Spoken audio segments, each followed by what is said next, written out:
देहरादून की बड़ी construction company पुष्पांजलि बिल्डर के डायरेक्टर दीपक मित्तल द्वारा 80 से ज्यादा बायर्स के करोड़ों रुपए लेकर फरार होने के बाद उत्तराखंड के बड़े बिल्डर्स काफी सचेत हो गए हैं। जिस तरह से पुष्पांजलि बिल्डर का मामला पुलिस के आला अधिकारियों तक पहुंचा और तेज कार्रवाई की जा रही है, उसके बाद तमाम बड़े और प्रतिष्ठित बिल्डर्स अपने कस्टमर्स के भरोसे को लेकर और भी संजीदा हो गए हैं, क्योंकि ये पूरा सौदा ही भरोसे का होता है।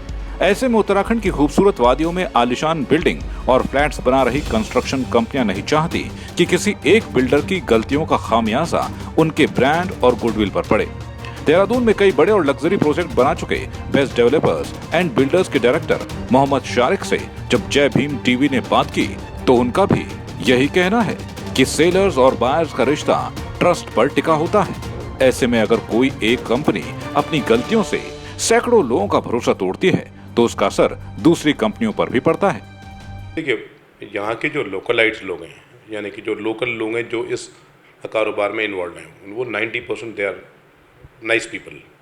ठीक है, कोई बाहरी एलिमेंट्स आते हैं उनकी वजह से थोड़ा सा, क्योंकि उनके पास ना तो एक्सपीरियंस है, ना उनके पास इस काम की नॉलेज है, और जल्दी पैसा कमाने की होड़ हर किसी को ही लगी हुई है। वो मात्र 10% लोग हैं। लेकिन आखिर में अपने कस्टमर्स को क्या भरोसा देंगे जो इस खबर को देख रहे हैं, ताकि उनमें ट्रस्ट बना रहे? भाई, मैं तो कस्टमर को यही भरोसा दूंगा कि इसमें जो है आप प्रशासन से इन्वॉल्व होके और बिल्डर को साथ में बैठा के उसका इन्वेस्टमेंट कितना होना है साइट पे और कस्टमर्स को कितना पैसा देना है उसको जो है टैली कराने, एक एस्क्रो अकाउंट खुल जाए, कोई भी ना जिम्मेदार लोग बीच में आ जाएं और उस पैसे को ना कि बिल्डर को दिया जाए, कोई भी जो अथॉरिटी बनाई जाए उसको दिया जाए और वो पैसा वहाँ पे न लगाया जाए। सिर्फ यही इसका एक हल है, इसके अलावा कोई और हल नहीं है। एट लास्ट कुछ नहीं होगा, इसमें बिल्डर जेल जाएगा, 2 महीने रहेगा, 2 साल रहेगा, 3 साल रहेगा। लेकिन जिन लोगों ने ये फ्लैट बाई किए हैं, जिनकी हार्ड एंड मनी है, जिन्होंने अपना पैसा लोन लेके लगाया है या जो मेहनत से जो कमाया है, वो नुकसान उनका होता है। तो I think they have to unite at one place and they have to talk with the builder as well as with the administration. This is the only way out and nothing else. Dehradun, Mussoorie, Rishikesh और आसपास के इलाकों में बड़ी संख्या में flats बनाए जा रहे हैं, जिसमें न सिर्फ बिल्डरों का बल्कि आम जनता की जीवन भर की पूंजी लगी हुई है। ऐसे में जब दीपक मित्तल जैसे नामी बिल्डर रातों रात करोड़ों की घपलेबाजी कर फरार हो जाते हैं तो निवेशकों और खरीदारों का भरोसा टूटता है।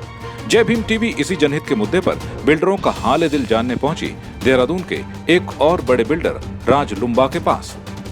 देखिए, सबसे पहले तो मैं आप लोगों का धन्यवाद कहूँगा कि आप इस तरह के इशू को लेके आ रहे हैं सामने, जो कि पब्लिक के लिए भी बहुत अच्छा है और साथ साथ बिल्डर्स के लिए भी जो है एक पॉजिटिव नोट की हम बात कर रहे हैं, क्योंकि हर तरह का बिल्डर है बाज़ार में और कोई भी बिल्डर जो है अगर कोई काम कर रहा है तो उसका मोटिव होता है कि अपने ग्राहकों को संतुष्ट करना। और अगर किसी कारणवश कुछ इस तरह का अनफोर्सीन हो जाता है तो उसके अंदर कोई ऐसे घबराने की बात नहीं होती कि भाई कस्टमर घबरा जाए या कस्टमर को कोई तकलीफ़ का सामना करना पड़ रहा है। तो सबसे पहले तो प्राथमिकता बिल्डर की है कि भाई बिल्डर को जो है अच्छे से अच्छी चीज़ ग्राहक को बना के देनी है, उसको टाइमली चीज़ों को सर्व करना है। टाइमली चीज़ें सर्व हो गई तो ग्राहक का जो मोटिवेशन है और ग्राहक का जो कॉन्फिडेंस है वो बिल्डर के ऊपर अपने आप बना रहेगा।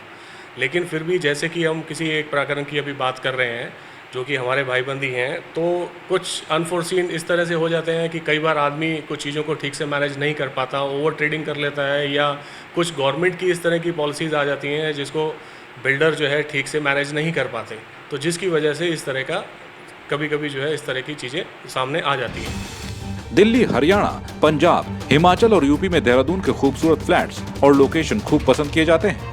ऐसे में आए दिन जमीनों का गोरख धंधा, भू माफियाओं का फर्जीवाड़ा और पुष्पांजलि बिल्डर जैसे ब्रांड का फ्रॉड कर दुबई फरार हो जाना प्रदेश के लिए भी बड़ी बदनामी का सबब है।